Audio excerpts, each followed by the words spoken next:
वक्त की बड़ी खबर गाजा से मिल रही है। हमास ने इजरायल के 2 बंधकों को छोड़ दिया है। चरमपंथी संगठन हमास 2 महिला बंधकों को उनके स्वास्थ्य के आधार पर छोड़ने का दावा कर रहा है, जिसका वीडियो भी उसकी तरफ से जारी कर दिया गया है।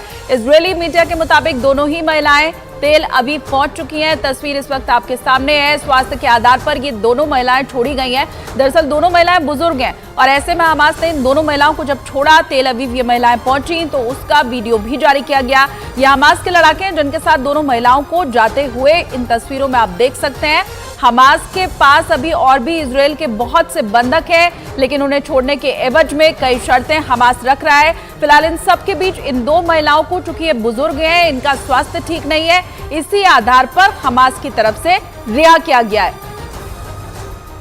2 तस्वीरें आपके सामने, दोनों ही महिला बंधकों को रिहा करने का वीडियो हमास ने जारी किया है। दोनों ही बुजुर्ग महिलाएं हमास के लड़ाकों के साथ जाती हुई इसमें दिखाई दे रही हैं। वहीं दूसरी तस्वीर तेल अवीव की है, जिसमें दोनों महिलाएं हमास के कब्जे से रिहा होने के बाद पहुंची थी।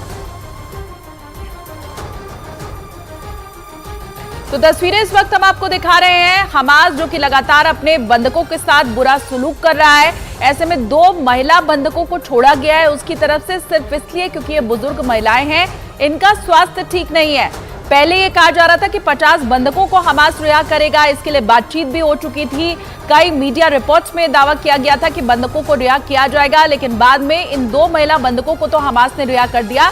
अभी ऐसे कई बंधक हैं जिन्हें छोड़ने के एवज में हमास ये चाहता है कि इजरायल उसको रियायत बरते। फिलहाल